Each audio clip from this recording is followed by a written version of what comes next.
Shalom. Shalom. Puji Tuhan, kita mengucap syukur kepada Tuhan kalau pada malam ini kita boleh dikumpulkan kembali untuk beribadah kepada Tuhan. Mari kita mempersiapkan hati kita mau angkat satu pujian untuk doa pembukaan.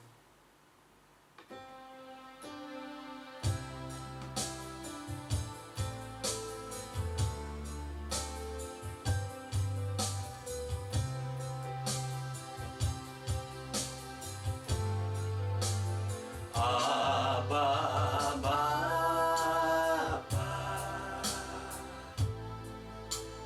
Abba Bapa, Kau segalanya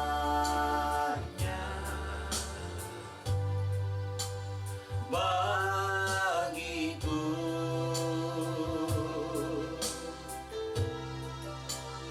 Ku naikkan syukur padamu dengan segenap hatiku, Abba Bapa. Ku mengasihimu lebih dari segalanya.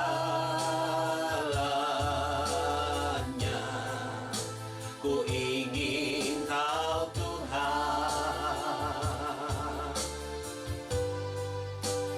emas, perak, dan permata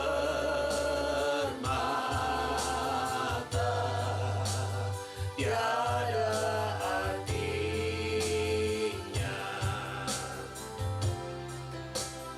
Ku ingin lebih dekat bersekutu denganmu. Jadikan ku hamba setia kepadamu.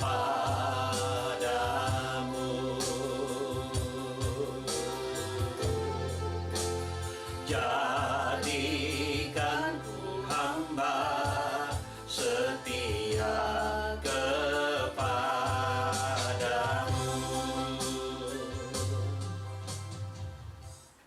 Kami serahkan kepada hambanya untuk buka kita dalam doa. Umat Tuhan, kita berdoa.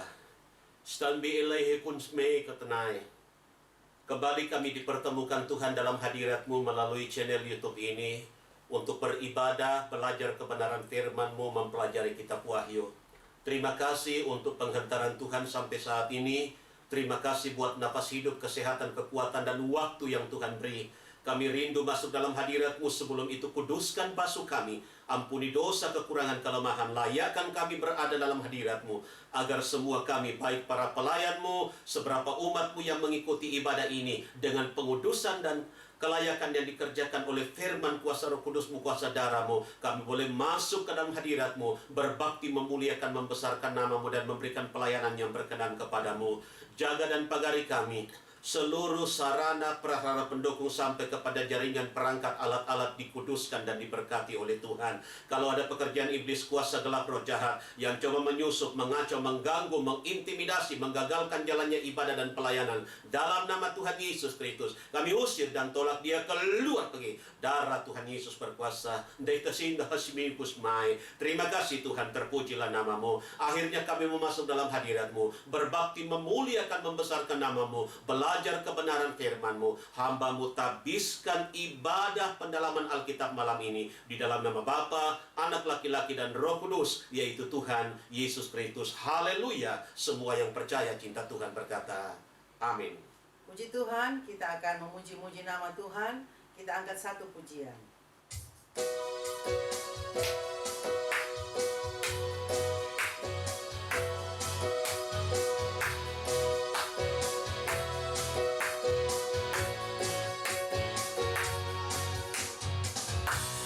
Tuhanku maha besar, Tuhanku maha kuasa, Raja segala raja. Dia takkan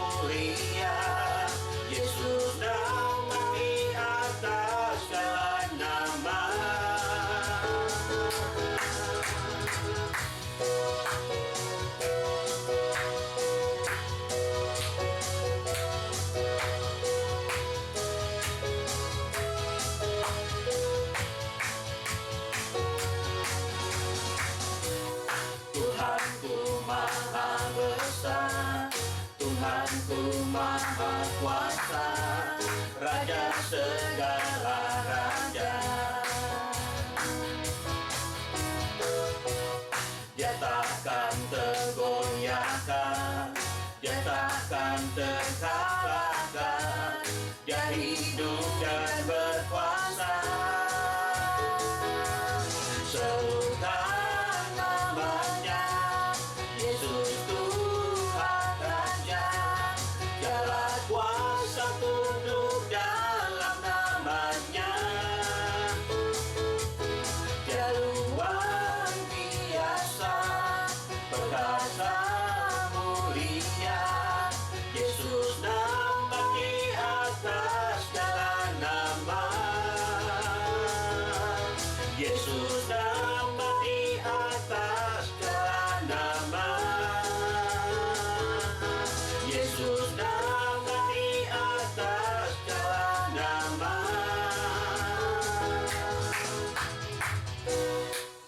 Puji Tuhan, Tuhan memberkati puji-pujian kita kepadanya. Dan saat ini kita mau memberikan persembahan kita kepada Tuhan. Mari kita angkat satu pujian doa.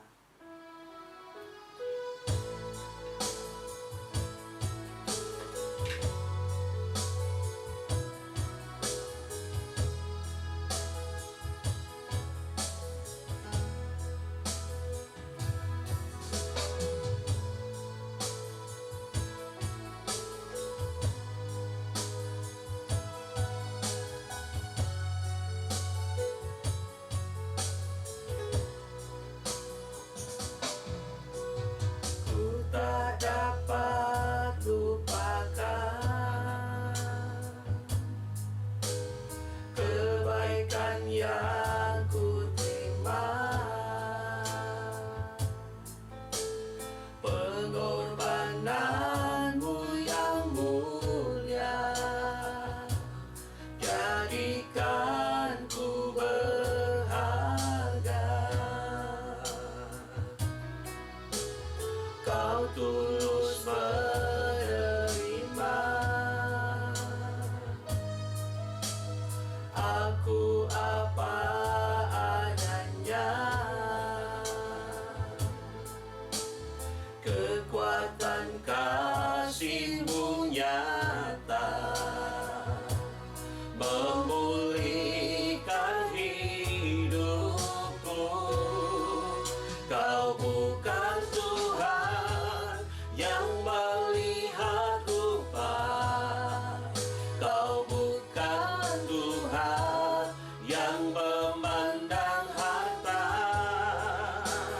Hati hamba yang selalu Kau cari, biar Kau temukan di dalamku. Lama ku hidup, ku mau menyembah-Mu, sebab Engkau sangat berarti bagiku. Yang terbaik yang ada padaku, ku persembahkan kepadamu, Yesusku.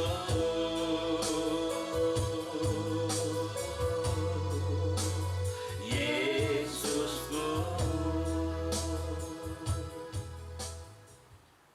Mari kita berdoa. Segala puji, hormat, kemuliaan hanya bagi-Mu Bapa di surga. Bapa yang kami sembah di dalam nama Tuhan Yesus Kristus. Kami naikkan pujian, syukur, terima kasih Bapa, buat segala kebaikan dan kasih setia Tuhan dalam hidup kami, buat pemeliharaan perlindungan Tuhan bagi kami. Terima kasih Bapa. Kami tidak dapat membalas segala kebaikan dan kasih Tuhan dalam hidup kami. Selain kami hanya mempersembahkan tubuh jiwa roh kami, biar kiranya boleh menjadi persembahan yang hidup, kudus dan berkenan kepadamu Tuhan. Terima kasih Bapa. Saat ini Tuhan kami mau memberikan korban persembahan kami kepadamu. Sebelumnya Tuhan kuduskan hati kami, sehingga kami memberikan kepadamu dengan penuh sukacita. Dan biar kiranya Tuhan memberkati benda-benda mati yang kami persembahkan, sehingga boleh menjadi jiwa-jiwa yang hidup yang dapat memuliakan nama Tuhan. Terima kasih Bapa. Berkati sidang jemaat-Mu, anak-anak-Mu dimanapun mereka berada, dalam segala usaha dan pekerjaan mereka yang berbeda-beda. Berkati pelayanan hamba-hamba-Mu Tuhan. Terima kasih Bapa. Kami mau kerjakan ini hanya di dalam nama Tuhan Yesus Kristus. Haleluya. Amin. Puji Tuhan, kita akan memberikan persembahan kepada Tuhan. Kita angkat satu pujian.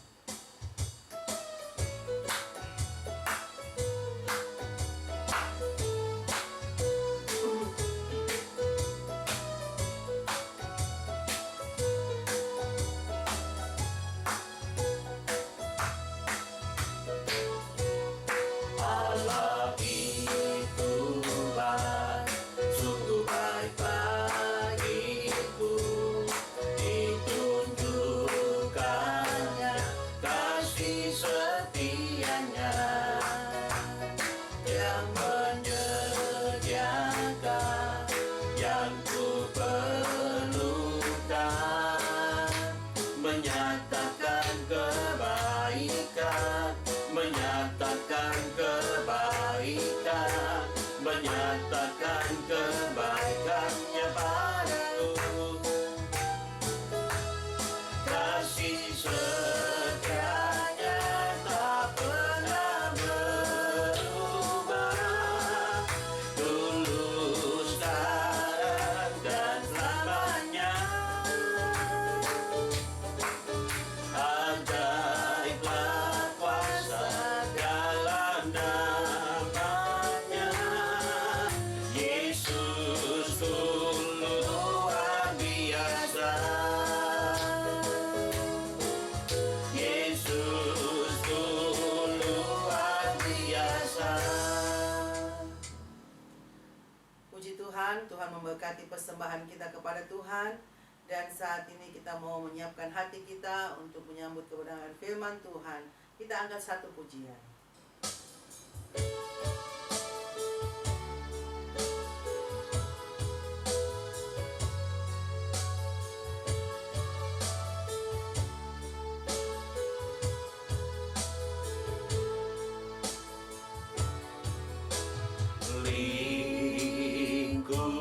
Lingkupiku dengan sayapmu, naungiku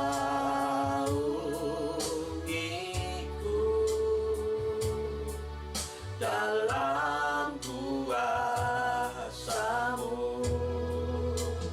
di saat badai bergelora. Ku akan terbang bersama-Mu, Bapa Kau Raja atas semesta. Ku tenang sebab Kau Allahku. Di saat badai bergelora, ku akan terbang bersama-Mu, Bapa Kau Raja atas semesta. Ku tenang sebab Kau Allahku. Ku tenang sebab Kau Allahku. Ku tenang sebab Kau Allahku. Kami persilakan kepada hambanya untuk bawa kita dalam doa. Umat Tuhan, kita satu dalam doa. Daya nama labi aku siam muhumai.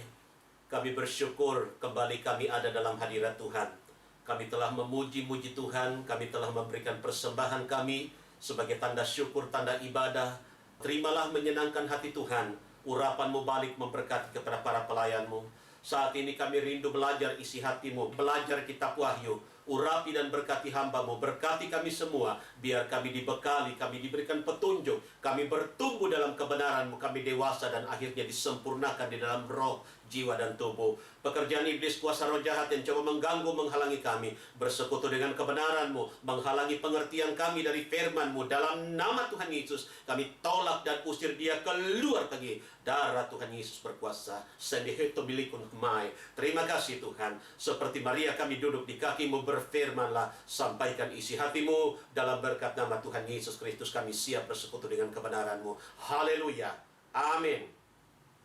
Baik, puji Tuhan. Shalom Bapak Ibu Saudara. Selamat kita bertemu kembali melalui channel ini untuk belajar firman Tuhan, khususnya belajar kitab Wahyu. Saya ingatkan kita bahwa pada pertemuan terdahulu kita sudah sampai pada Wahyu pasal 4 ayat 2 sampai 3. Ayat 2, langsunglah aku digerakkan oleh roh, maka kelihatanlah aras terdiri di surga, dan yang duduk di atas aras itu. Ayat 3, maka ia yang duduk itu rupanya seperti permata yasip dan akik, dan ada satu pelangi yang melengkung. Aras itu seperti samrud rupanya.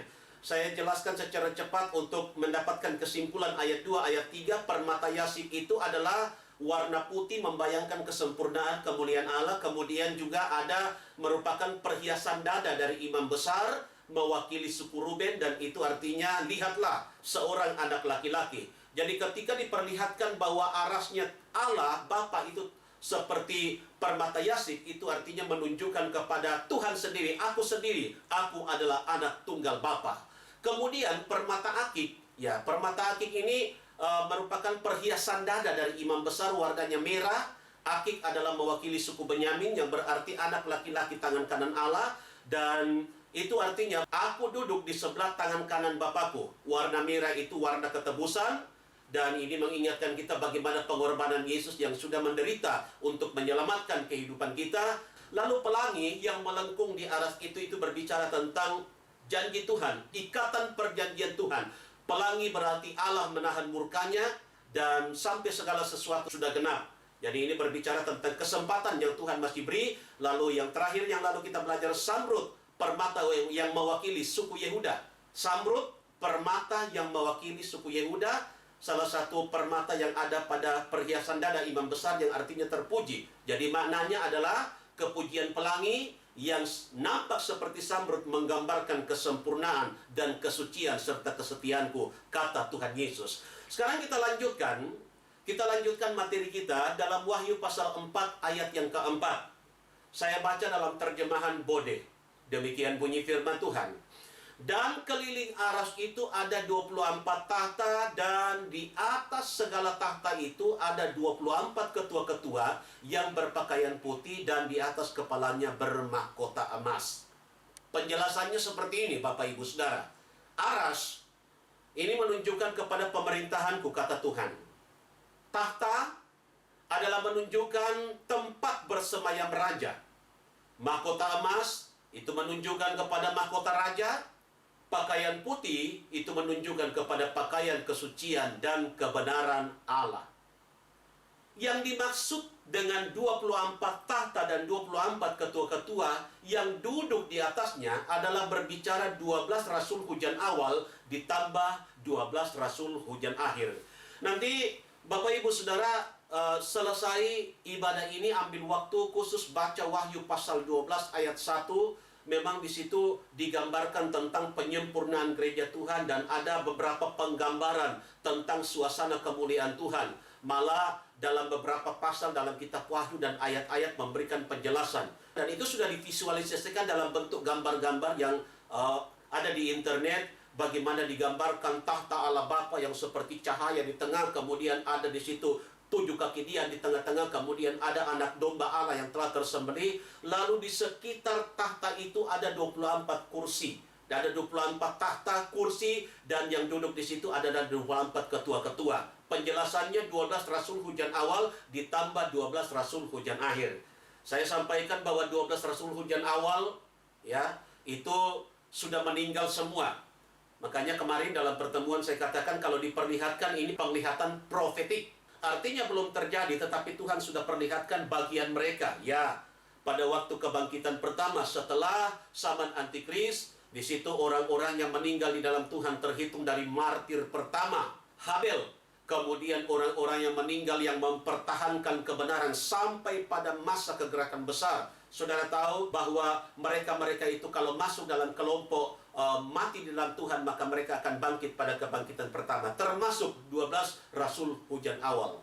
Nah, masih ada 12 rasul hujan akhir, dan nanti kita tahu bahwa itu dilantik pada tahun pertama kegerakan besar yang ada di depan kita. Rintik-rintik kegerakan hujan akhir itu sementara terjadi. Dan tidak lama lagi proyek Tuhan itulah kesempurnaan gereja kegerakan besar akan terjadi. Untuk itu mari kita persiapkan diri kita, sebab banyak hal yang terjadi pada masa itu. Di antaranya ada pelantikan 5 jawatan, ada pemateraian, dan banyak lagi hal-hal yang lain mencakup tentang persiapan gereja disempurnakan. Jadi 24 tahta, 24 ketua-ketua ini berbicara tentang 12 rasul hujan awal dan 12 rasul hujan akhir. Ke-24 rasul ini berpakaian kesucian dan kebenaran dari aku. Mereka duduk di atas tahta, berarti mereka akan jadi raja dan hakim bersama aku. Karena mereka itu juga memakai mahkota emas. Perhatikan firmanku berikut. Matius pasal 19 ayat yang ke-28. Saya baca firman Tuhan. Matius 19 ayat 28. Maka kata Yesus kepada mereka itu, sesungguhnya aku berkata kepadamu, bahwa pada masa kejadian alam yang baru, apabila anak manusia kelak duduk di atas tahta kemuliaannya, maka kamu ini pun juga yang sudah mengikut aku akan duduk juga di atas ke-12 tahta dan menghakimkan 12 suku bangsa Bani Israel. Jadi waktu murid-murid Tuhan bertanya apa yang akan kami peroleh, lalu Yesus membentangkan hal-hal ini. Di antaranya dalam Matius 19 ayat yang ke-28, bahwa ada masanya sebentar umat pilihan Tuhan, termasuk yang dimaksudkan di sini adalah rasul-rasul Tuhan, itu akan duduk juga memerintah di atas 12 tahta dan menghakimi suku bangsa Israel. Juga padanan ayat itu ada kita temukan dalam Lukas pasal 22 ayat 30. Ini dimaksudkan bagi 12 rasul hujan awal pertama, dan tentunya akan ditambah dengan 12 rasul hujan akhir. Saya lanjutkan. Tetapi aku adalah raja di atas segala raja dan tuan di atas segala tuan. Perhatikan firmanku dalam Wahyu pasal 17 ayat 14 dan Wahyu pasal 19 ayat yang ke-16. Jadi 24 ketua-ketua ini adalah di bawah perintahku. Dalam Wahyu pasal 4 ayat yang ke-5, maka keluarlah dari dalam aras itu kilat dan beberapa suara dan guru, dan ada 7 buah pelita berpasang di hadapan aras itu, yaitu ke-7 roh Allah. Penjelasannya seperti ini. Yang pertama disebutkan, maka keluarlah dari dalam aras itu kilat dan beberapa suara dan guru. Ini berbicara tentang suara Allah. Allah yang berfirman atau aku yang berfirman, kata Tuhan. Kita tahu bahwa kalau Allah berfirman, maka ada 2 hal yang terjadi. Pertama, bisa membawa penghiburan atau pesan-pesan khusus. Dan yang berikut, suara Tuhan itu juga bisa membawa murka. Suara Tuhan yang membawa penghiburan dan pesan, ini contohnya. Pada waktu Yesus mengalami baptisan air, dibaptis oleh Yohanes Pembaptis di Sungai Yarden dalam Matius pasal 3 ayat yang ke-17. Inilah anakku yang kukasihi, kepadanya pun aku berkenan. Kita tahu bahwa pada waktu kejadian itu terjadi di Sungai Yarden, ini satu contoh bahwa suara Tuhan memberikan pesan dan memberikan penghiburan. Bagaimana dengan suara Tuhan yang membawa murka? Nah, setidaknya ada beberapa contoh kejadian di firman Tuhan, baik dalam perjanjian lama, juga dalam perjanjian baru yang saling melengkapi. Contohnya, Keluaran pasal 19 ayat yang ke-16 sampai 24. Pada waktu Allah menyampaikan firman kepada umat Israel di Bukit Torsinai atau di Bukit Horeb. Ya, kita tahu bahwa akibat Tuhan mengguntur dengan suara yang keras, bangsa Israel ketakutan. Mereka takut mendengar suara Tuhan. Akhirnya pada waktu Musa turun, mereka katakan, Musa, kami tidak berani mendengar suara Tuhan, kami takut. Kami bicara lewat engkau, lalu engkau yang menyampaikan kepada Tuhan. Jadi di situ memang ada suara Tuhan yang membawa murka. Bapak Ibu Saudara, sejak perjalanan bangsa Israel keluar dari tanah perhambaan Pitom dan Ramses sampai ke Bukit Horeb, kita tahu bahwa sudah beberapa kali mereka menunjukkan sikap yang tidak menyenangkan hati Tuhan. Di antaranya pada waktu mereka berhadapan dengan Laut Kolson. Apa yang mereka begitu mudah bersungut-sungut, ingat untuk kembali ke Mesir. Mereka menyalahkan Musa, mereka ingin mengangkat pemimpin baru. Ketika mereka haus, mereka bosan makan mana. Dan itu semua tertulis dalam kisah perjalanan bangsa Israel, khususnya perjanjian lama, yang mencatat bagian-bagian itu. Jadi memang Tuhan harus bersabar mengingatkan, tapi ada bagian-bagian tertentu suara Tuhan yang menggambarkan tentang murka Tuhan, ketegasan Tuhan untuk menyadarkan mereka. Juga dalam Kejadian pasal 19 ayat 24, waktu aku murka kepada orang-orang di negeri Sodom dan Gomora karena dosa mereka bertimbun-timbun, dan aku menurunkan api dari sorga. Kita tahu bahwa api dan belerang datang memusnahkan dua kota itu, kota Sodom dan Gomora. Itu dicatat dalam Kejadian pasal 19 ayat 24. Dalam Imamat pasal 10 ayat 1-3, waktu aku binasakan Nadab dan Abihu, aku pakai api. Jadi kita lihat bahwa firman Tuhan itu ada kuasa yang selain untuk menghibur, membawa pesan, menguatkan, juga ada kuasa yang akan membawa kemurkaan atau ketegasan Tuhan. Padahal kita tahu bahwa Nadab dan Abihu itu bukan orang biasa. Dia adalah anak dari imam besar Harun. Mereka-mereka ini imam-imam yang sedang dipersiapkan untuk melanjutkan tongkat estafet pelayanan sebentar. Ya, tapi apa yang terjadi? Karena mereka bermain-main, mereka tidak kunjung sampai kepada harapan Tuhan. Mereka membawa api palsu, dan kita tahu api yang asing inilah yang menyebabkan murka Tuhan turun. Kemudian Tuhan datang memusnahkan mereka. Dalam Ibrani pasal 12 ayat yang ke-29, aku adalah api, kilat adalah api. Jadi ini berbicara tentang murka Tuhan. Dalam perjanjian lama, perjanjian baru, ada begitu banyak sekali ketegasan-ketegasan Tuhan lewat suaranya yang disampaikan untuk menghukum orang yang bermain-main. Untuk itu kita yang bersekutu dengan firman Tuhan melalui channel ini, belajar kitab Wahyu, kita sedang diingatkan jangan bermain-main dengan Tuhan. Makanya dalam Roma pasal 11 ayat 22, perhatikan kemurahan dan kekerasan Allah. Kemurahan Tuhan apabila Tuhan masih titip napas, memberikan kesempatan bagi kita untuk hidup, bergerak, bernapas, bahkan mengambil waktu untuk belajar firman Tuhan. Tapi kekerasan Tuhan sudah berlaku atas orang-orang yang jatuh. Jadi mari kita hargai kemurahan Tuhan. Yang kedua, dalam penjelasan ayat tadi, ada 7 pelita yang berpasang di hadapan aras itu, yaitu ketujuh roh Allah. Penjelasannya seperti ini. Ini menunjukkan kepada kelengkapan kuasa dan pekerjaan rohku yang sempurna.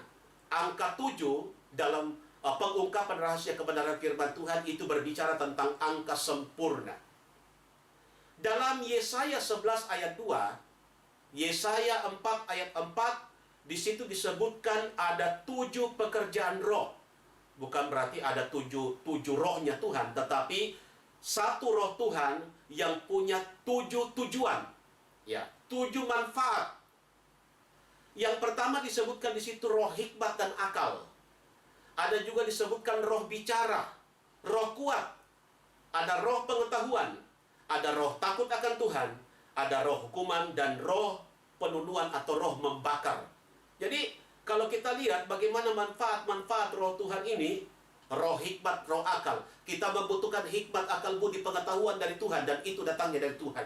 Roh bicara, kemampuan untuk merangkai kata, sehingga pada waktu kita bertutur, baik pada waktu kita bersosialisasi dengan orang, pada waktu kita berdiri melayani, ada pelayanan-pelayanan yang Tuhan percayakan bagi kita ketika kita bertutur. Contohnya berkhotbah, kita tidak hanya istilahnya asbun, asal bunyi. Kita tidak hanya asal bicara, tapi betul-betul kita diperlengkapi dengan roh Tuhan yang bernama karunia perkataan hikmat, karunia perkataan marifat, bagaimana menyusun kerangka, bagaimana menguraikan kebenaran firman, agar supaya orang-orang yang mendengarkan khotbah pelayanan kita diberkati oleh Tuhan. Roh kuat. Ini artinya kalau kita minta roh Tuhan memberikan kekuatan. Saudara tahu ketika Simpson berhadapan dengan singa, dengan musuh-musuh, dia minta kekuatan. Dan ketika roh Tuhan ada pada dia, lihat seperti apa hasilnya. Dia bisa meraih kemenangan.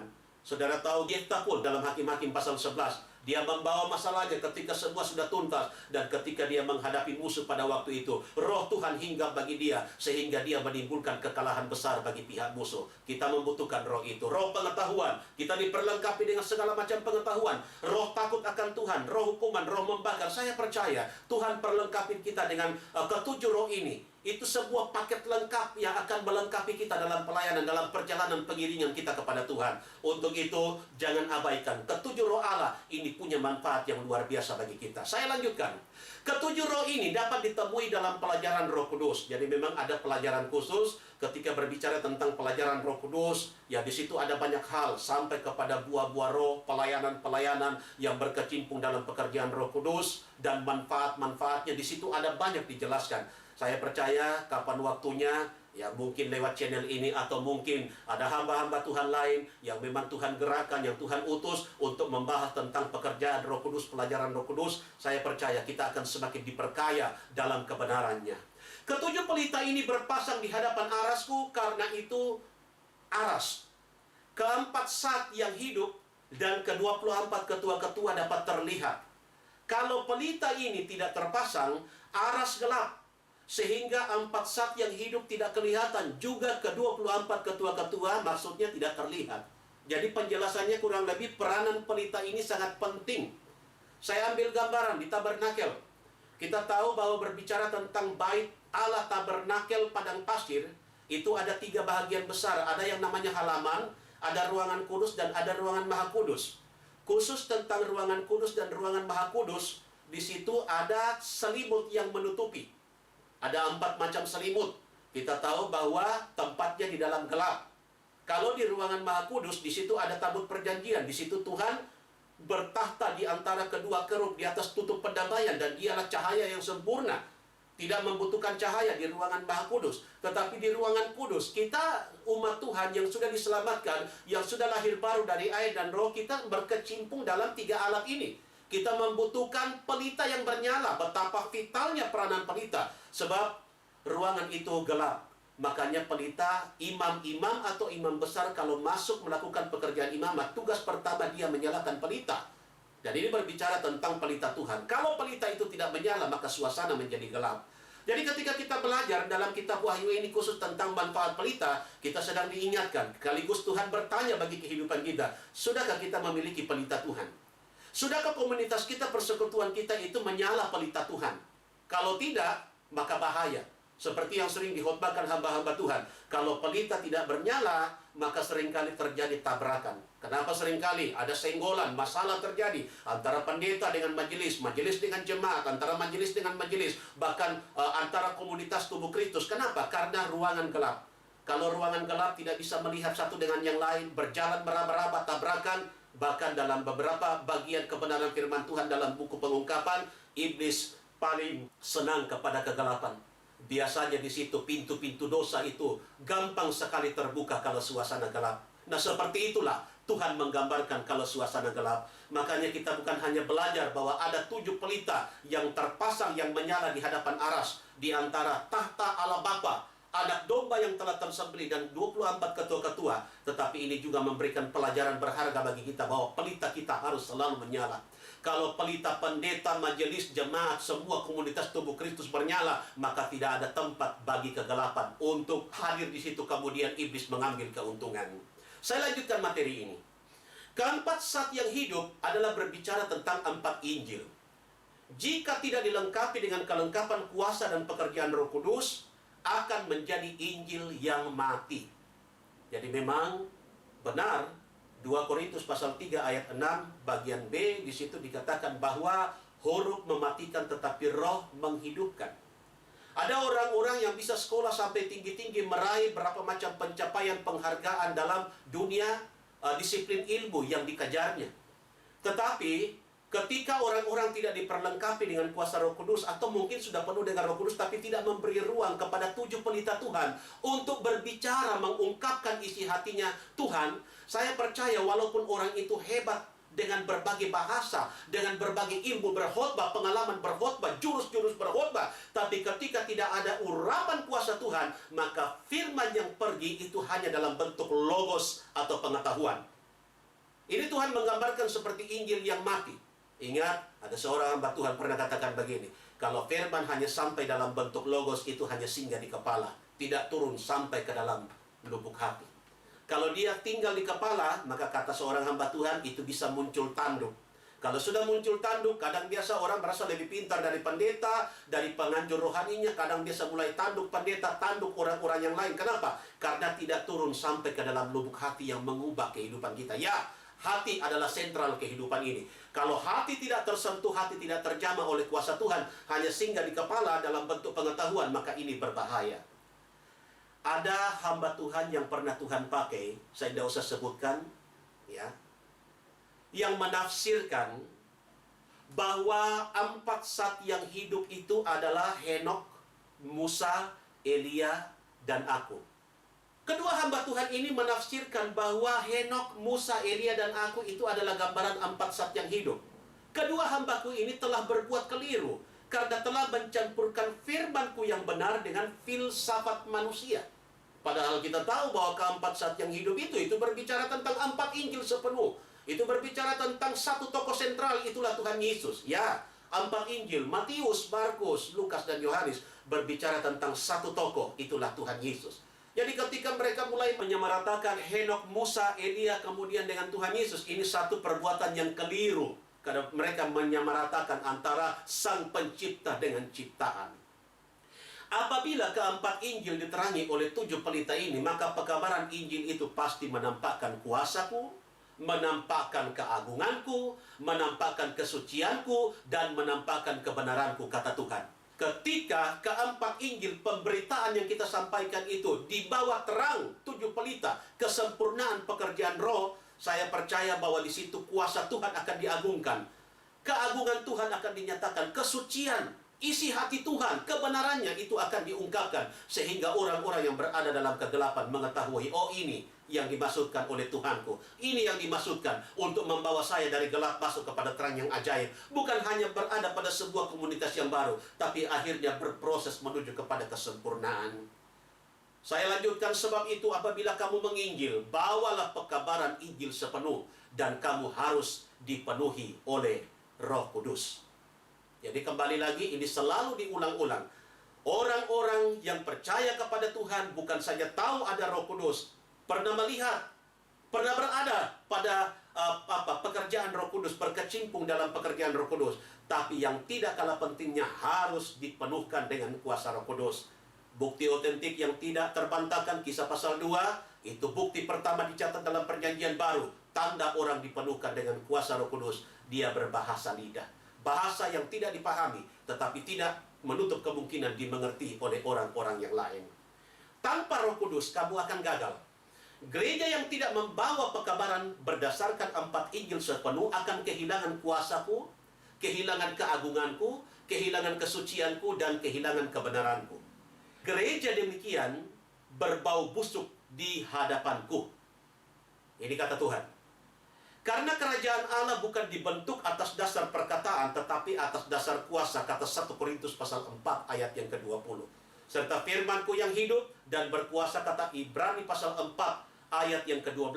Seperti pedang yang bermata dua, yang sanggup menceraikan tubuh dengan roh, sumsum dengan jiwa. Waduh, itu luar biasa. Berarti luar biasa bagaimana karya pekerjaan daripada Roh Tuhan. Untuk itu kita tidak boleh bermain-main, apalagi gereja sedang dibawa kepada persiapan untuk kesempurnaan. Hari-hari ini Tuhan begitu keras dengan firman-Nya. Kalau dulu di pencurahan hujan awal, pelayanan dari rasul-rasul itu sama seperti lembu yang lembut-lembut. Kalau saudara perhatikan rasul-rasul Tuhan, memang ada 1-2 bagian ternyata di situ ada ketegasan. Contoh dalam Kisah pasal 5, ketika Petrus dengan tegas menegur kesalahan dari Ananias dan Safira yang berakhir dengan kematian. Ada beberapa bagian dari cuplikan peristiwa yang dicatat dalam Kisah para Rasul tentang ketegasan, tentang kekerasan Tuhan. Tetapi pada dasarnya pelayanan gereja hujan awal itu adalah seperti lembu. Tapi pada waktu Rasul Yohanes mendapatkan kitab Wahyu di Pulau Patmos, dia menuliskan dalam suratan Yohanes, ini zaman akhir. Antikris ada dari antara kamu, bahkan sudah bekerja di seluruh dunia. Waduh, kita tidak boleh bermain. Makanya kalau Paulus katakan, kalau ada orang membawa pengajaran yang tidak benar, dengar tapi jangan lakukan. Tapi Rasul Yohanes katakan, kalau ada orang yang datang membawa pengajaran yang salah, jangan terima dia masuk dalam rumahmu. Kenapa? Karena memang Rasul Yohanes adalah benteng terakhir dari gereja hujan awal. Makanya dia tahu bahwa sesudah itu gereja akan masuk pada abad-abad kegelapan. Dan kita tahu ketika Rasul Yohanes meninggal di Pulau Patmos, gereja mulai kebobolan. Pernah saya perlihatkan satu gambar yang digambarkan seperti searah jarum jam, bagaimana sejarah kemunduran gereja sampai kepada dipulihkan seperti pohon yang lebat berbuah kemudian digerogoti oleh berbagai macam binatang yang disebutkan dalam kitab Yoel. Ada sentadu belalang, ada riang-riang keridik, dan itu adalah pelajaran mahal. Lebih kurang 15 abad, 1500 tahun kurang lebih, gereja berada pada abad-abad keterpurukan. Puji Tuhan, Tuhan membangkitkan beberapa orang-orang sesuai dengan pemakaian mereka masing-masing. Seingat saya, ada Martin Luther, di situ ada Johannes Hus, ada John Wycliffe, kemudian ada Savonarola dan sebagainya. Mereka ini hamba-hamba Tuhan yang bekerja bahu-membahu sesuai dengan tanggung jawab yang Tuhan percayakan bagi mereka. Dan mereka mulai mengembalikan kebenaran yang hilang. Kalau Martin Luther itu terkenal dengan semboyannya sola fide, sola gratia, sola scriptura. Hanya oleh anugerah, sola gratia. Hanya oleh iman, sola fide. Dan hanya oleh firman Tuhan, sola scriptura. Dan kita tahu bahwa Tuhan pakai Martin Luther di eranya untuk mengembalikan dasar yang sudah runtuh. Dan kita tahu ada kelompok Anabaptis, ada yang menekankan tentang kekudusan, Abi Simpson yang membawa tentang mengkampanyekan tentang kesembuhan ilahi dan sebagainya. Mereka-mereka ini sudah tidak ada. Biarlah semangat dari apa yang mereka kerjakan itu kita terima menjadi tanggung jawab baru bagi kehidupan kita. Mari hamba-hamba Tuhan, para penganjur rohani, minta kembali urapan kuasa Tuhan supaya pada waktu kita masuk dalam pelayanan kita tidak didapati seperti gereja yang berbau busuk. Pelayanan kita itu bukan seperti kuburan yang pernah menampung Lazarus yang mati, tapi betul-betul pelayanan kita, komunitas yang kita layani itu betul-betul adalah bendang yang subur. Kenapa? Karena selain kita menaburi dengan benih-benih hidup, ada kuasa Tuhan yang bekerja di dalamnya. Beberapa bagian lagi, perhatikan tentang Lazarus dalam Yohanes pasal 11 ayat 39 sampai 44. Waktu Lazarus mati, aku tidak ada. Aku masih dalam perjalanan melaksanakan tugas pekabaran Injil. Ketika aku tiba di rumah Lazarus, orang ribut dan menangis. Terlebih saudaranya Maryam dan Marta yang bersusah hati kehilangan Lazarus. Aku mengasihi Lazarus. Dia sudah 4 hari 4 malam dikuburkan dan sudah berbau busuk. Ini berarti busuk dalam dosa. Jadi melalui ilustrasi yang dihubungkan dalam Yohanes pasal 11 ini, Tuhan sedang menggambarkan bagaimana pemberitaan yang mati Injil yang tidak disertai dengan kuasa Tuhan digambarkan seperti kondisi Lazarus yang sudah berbau busuk. 4 hari 4 malam. Hasilnya apa? Lazarus busuk. Aku tiba di kuburan, aku golekkan batu kubur dan aku bangkitkan dia dari antara orang mati. Pada hari kelima setelah dikubur, 4 hari 4 malam. 4 artinya 4 Injil yang mati pekabarannya karena diikat oleh organisasi. Nah, saya harus berhati-hati pada bagian ini. Bapak, Ibu, Saudara, jujur, kita hidup di negara, di tempat kita masing-masing ada pemerintah yang mengayomi kita. Untuk memudahkan supaya semuanya bisa terkontrol, tercover dengan baik, memang perlu lembaga atau wadah. Ya, gereja-gereja, komunitas, orang-orang yang telah dipanggil dari gelap masuk kepada terang yang ajaib itu perlu bernaung pada satu wadah atau organisasi. Kenapa? Sebab organisasi itu diakui pemerintah supaya mendapatkan jaminan perlindungan. Bahkan di situ ada pembelaan ketika ada kelompok ataupun orang-orang yang coba ingin mengganggu komunitas yang sudah diresmikan oleh pemerintah. Tetapi begini Bapak Ibu Saudara, jangan sampai organisasi atau wadah yang terbentuk akhirnya menyebabkan munculnya tembok penghalang sehingga roh Tuhan tidak bekerja. Jujur, di luar sana ada begitu banyak orang yang bangga dengan tembok-tembok organisasinya. Hebat kelihatan, tetapi justru organisasi yang tertata sedemikian rupa sebenarnya di mata Tuhan terlihat seperti tembok penjara. Di satu pihak memenjarakan orang-orang yang berada dalam komunitas itu untuk melihat kebenaran yang sesungguhnya. karena dihalang-halangi dengan berbagai cara. Sedangkan di pihak lain ini merupakan penghalang bagi roh Tuhan untuk masuk menjamah orang-orang tertentu. Saya bersyukur dalam beberapa pelayanan waktu yang lalu saya dipertemukan dengan beberapa orang atau komunitas yang puji Tuhan mereka katakan begini, Pak Pendeta, kami mengucap syukur di tempat kami perlahan namun pasti tembok itu mulai retak, kemudian roh Tuhan mulai masuk. Sudah mulai ada kegerakan-kegerakan roh. Saya katakan puji Tuhan, luar biasa. Banyak berdoa agar supaya apa yang dijanjikan Tuhan satu ketika pada waktu pencurahan roh hujan akhir, betul-betul tembok-tembok denominasi itu akan runtuh, sehingga akan terbangun komunitas tubuh Kristus. Ya, tubuh Kristus itulah terdiri dari organisme-organisme yang hidup, yang rindu untuk mencari kebenaran yang sesungguhnya. Untuk itu mari kita golekkan batu kubur. Bapak Ibu Saudara, angka 4 itu artinya 4 Injil yang mati pekabarannya karena diikat oleh organisasi yang tidak memberikan ruang kepada Roh Kudus. Angka 5 artinya angka ketebusan, berarti aku tebus dan aku bangkitkan imannya.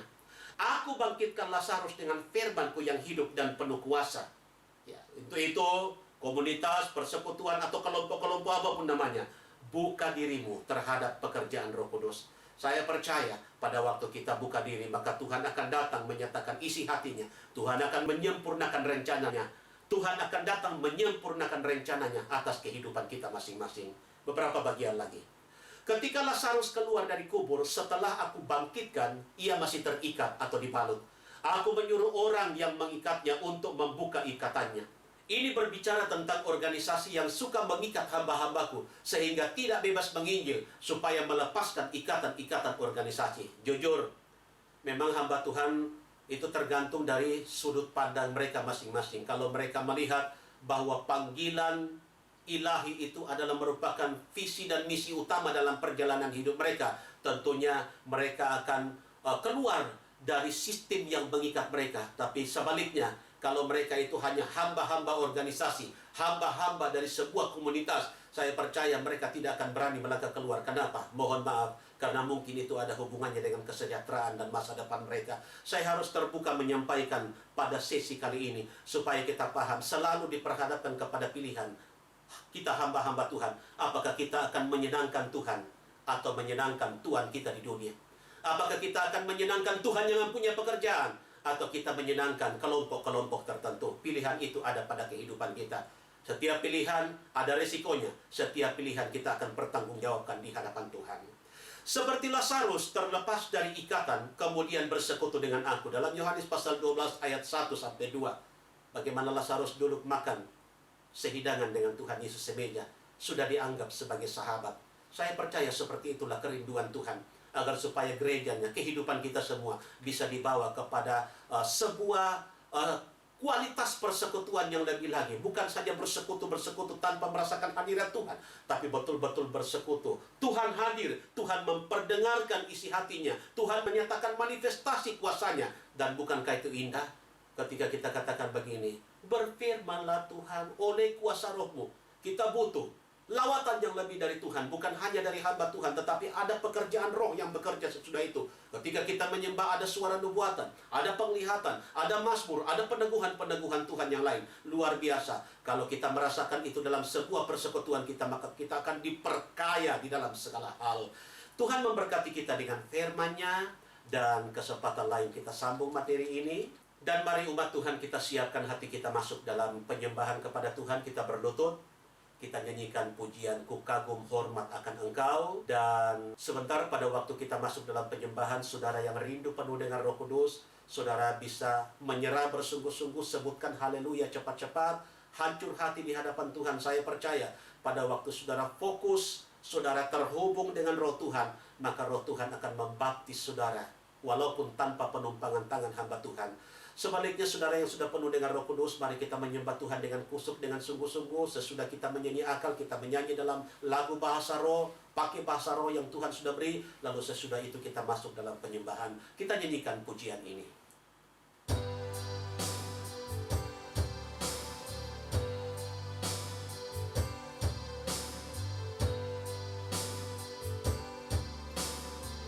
Kau sungguh indah, Kau sungguh indah, tiada taranya. Sungguh menaklukkan. Sungguh ajaib untuk dimengerti, sungguh ajaib untuk dimengerti. Lebih dari semua yang ada, hikmat-Mu tiada terselami. Kasih-Mu dalam tak terduga. Kau sungguh indah tiada taranya, mulia dan berkuasa. Ku kagum hormat akan Engkau, ku kagum hormat akan Engkau. Kau Allah yang layak dipuji, ku kagum akan Engkau. Sekali lagi, ku kagum hormat, ku kagum hormat akan Engkau, ku kagum hormat akan Engkau. Kau Allah yang layak dipuji, ku kagum akan Engkau, ku kagum akan Engkau. Haleluya, haleluya. Seberapa kebenaran-Mu yang tertabur, doa kami bersama materaikan di hati kami. Buat kami mengerti, mampukan kami untuk berpegang teguh dan mempraktekkan kebenaran-Mu Tuhan. Sesudah kami dengar firman-Mu, rindu hati kami masuk lebih dalam untuk menyembah Tuhan. Kami berdiri di depan mezbah dupa hendak membakar dupa yang harum. Biarlah penyembahan menyenangkan hati Tuhan. Kuasa iblis roh jahat yang coba mengganggu, menghalangi kami untuk menyembah Tuhan, dalam nama Tuhan Yesus kami tolak dan usir dia keluar lagi. Darah Tuhan Yesus berkuasa. Talahumikus meku tenai. Ini kami yang siap menyembah Tuhan dalam nama Tuhan Yesus Kristus. Haleluya. Aku menyembah,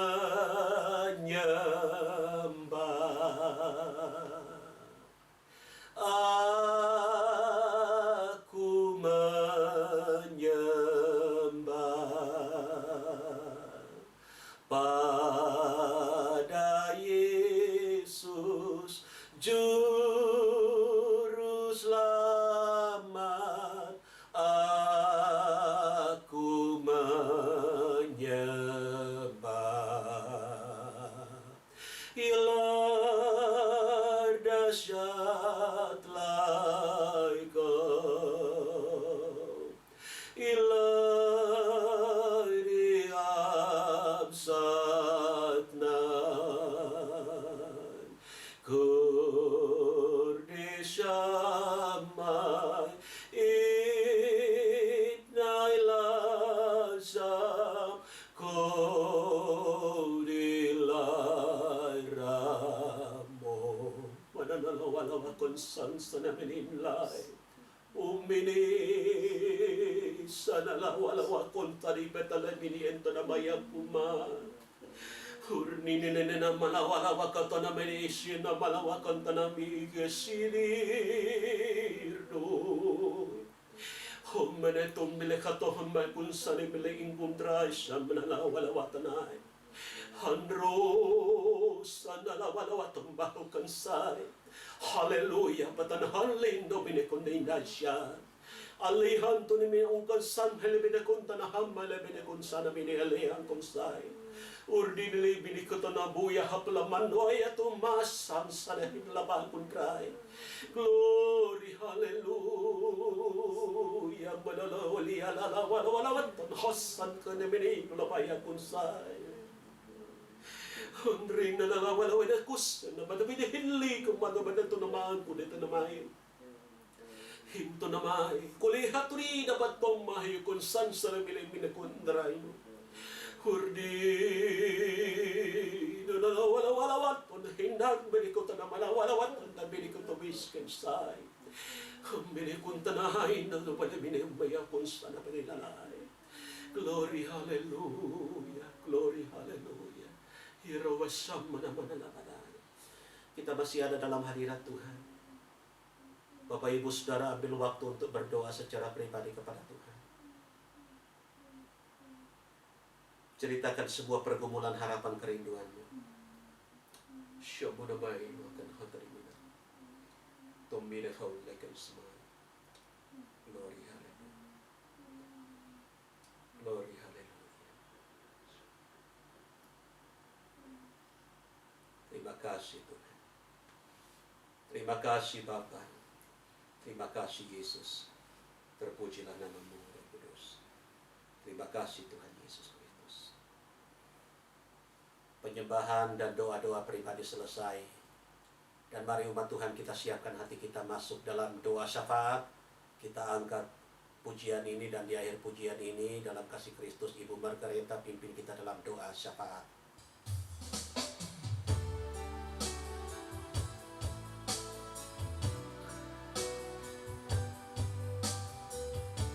Bukan dengan kekuatanku,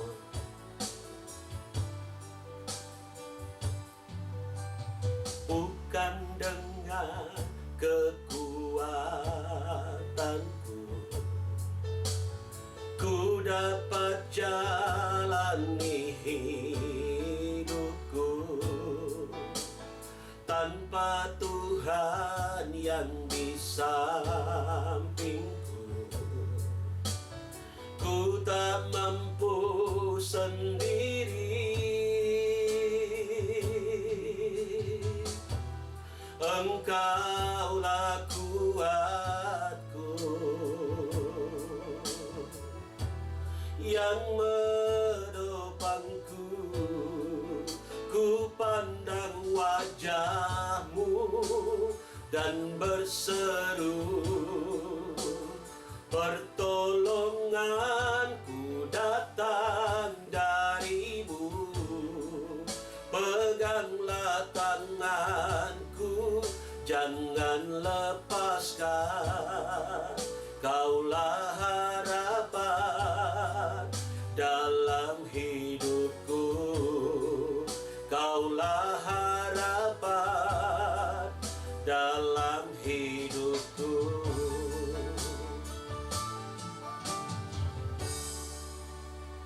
Mari kita berdoa. Hoilai waseinus konskena. Terpuji namamu ya Allah Bapa di dalam surga. Kami mengucap syukur Tuhan buat kebenaran firman-Mu yang sudah datang mengajar kami Tuhan. Apa yang harus kami kerjakan untuk menjadi gereja yang sempurna di mata-Mu. Terima kasih buat firman-Mu Tuhan. Mampukan kami menjadi pelaku-pelaku firman-Mu. Terima kasih Bapa. Saat ini Tuhan kami datang kepadamu, menyerahkan ke dalam tangan kasih-Mu Tuhan. Buat anak-anak-Mu, hamba-hamba-Mu yang saat ini mengikuti ibadah online. Tuhan, biar Tuhan kunjungi mereka satu persatu. Tuhan kenal apa yang menjadi kerinduan mereka. Tuhan kenal apa yang menjadi pergumulan mereka Tuhan. Biar Tuhan nyatakan pertolongan-Mu. Kalau ada yang sakit Tuhan jamah sembuhkan mereka Bapa. Kalau ada yang susah Tuhan hiburkan. Kalau ada yang lemah, tawar hati, kecewa, Tuhan pulihkan hati mereka. Biarlah mereka boleh kembali menyala-nyala mengasihi Tuhan, melayani Tuhan. Kalau ada yang dalam kekurangan, Tuhan cukupkan segala kebutuhan, keperluan umat-Mu. Terima kasih Bapa, terima kasih Tuhan. Bapa di sorga, biar kiranya Tuhan tetap memelihara umat-Mu, melindungi, menutup bungkus dengan kuasa-Mu. Jauhkan dari segala mara bahaya, kecelakaan, sakit, penyakit. Biarlah umat-Mu boleh semakin dewasa, bertumbuh di dalam Tuhan. Dan boleh siap menjadi gereja pengantin Tuhan. Terima kasih Bapa, terima kasih Tuhan. Bapa di sorga kami berdoa Tuhan. Buat bangsa negara kami. Tuhan pulihkan keadaan bangsa kami. Mampukan bangsa kami untuk menghadapi wabah pandemi ini Tuhan. Biarlah bangsa kami boleh keluar dari wabah ini Tuhan, dan boleh kembali membangun untuk kesejahteraan bangsa kami. Bapa, berkati pemerintah kami, mampukan mereka menjalankan tugas tanggung jawab mereka dengan baik, mulai dari Bapak Presiden sampai ke pemerintahan di pelosok desa. Tuhan, berkati mereka, karuniakan hikmat yang daripadamu, sehingga mereka boleh bekerja dengan baik untuk pemulihan bangsa negara kami. Terima kasih Bapa. Bapa di sorga, kami berdoa buat pemberitaan Injil-Mu dimanapun berada, dimanapun nama Tuhan Yesus diberitakan, melalui media apapun Tuhan. Tuhan, berkati pelayanan ini Bapa. Berkati pelayanan hamba-hamba-Mu, anak-anak-Mu dimanapun mereka berada. Sertai dengan kuasa-Mu, dengan mujizat tanda heran, sehingga semakin banyak jiwa dipersembahkan bagi Tuhan untuk diselamatkan oleh Tuhan. Terima kasih Bapa, terima kasih. Kami mengucap syukur dan menyerahkan segenap hidup kami ke dalam tangan kasih-Mu. Hanya di dalam nama Tuhan Yesus Kristus kami sudah berdoa. Haleluya. Amin.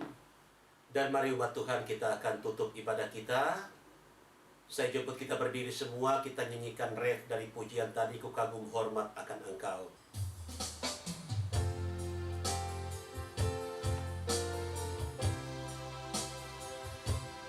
Ku kagum hormat akan Engkau, ku kagum hormat akan Engkau.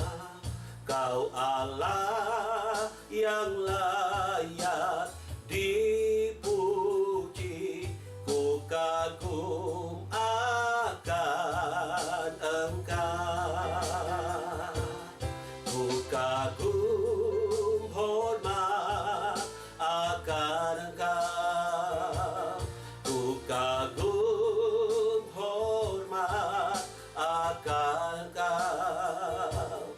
Kau Allah yang layak dipuji, ku kagum akan Engkau. Ku kagum akan Engkau. Haleluya, haleluya, haleluya. Di akhir ibadah kami pulangkan syukur. Terima kasih, kami kagum dan hormat akan Engkau, Tuhan Bapa, Gembala dan Raja kami, yang sudah hadir melawat memberkati kami. Besar harapan kami berkat rohani yang kami dapatkan dalam ibadah pendalaman Alkitab, memberkati dan membekali kami.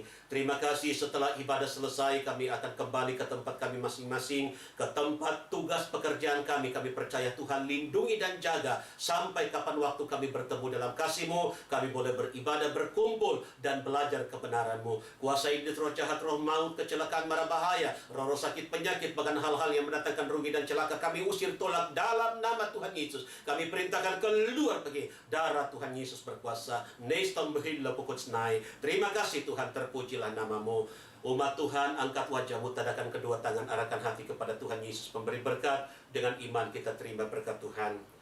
Kekasih-kekasih Tuhan, terima berkat anugerah sejahtera dari Tuhan Yesus, kasih sayang dari Allah Bapa, pimpinan urapan persekutuan kekuatan dalam penghiburan Roh Kudus di dalam Tuhan Yesus Kristus. Ketiganya memberkati hidupmu, hidup nikah, rumah tanggamu, pendidikan, pekerjaan, langkah-langkah dan segala rencana-rencanamu. Mulai malam ini sampai ke fajar hari Maranatha, Tuhan Yesus datanglah kembali, sambut dan bawa kami masuk dalam surga Yerusalem yang baru. Dalam berkat nama Tuhan Yesus kami sudah berdoa, dan hamba-Mu tutup ibadah pendalaman Alkitab malam ini. Haleluya. Semua yang percaya cinta Tuhan berkata amin. Baik, puji Tuhan, ibadah kita telah selesai, dan jika ada pertanyaan yang akan disampaikan, Bapak, Ibu, Saudara-saudari, kiranya dapat menulisnya pada kolom komentar pada channel YouTube ini, dan akan dijawab pada waktunya. Sampai jumpa pada pertemuan selanjutnya. Tuhan Yesus kiranya memberkati kita semua. Selamat malam dan shalom.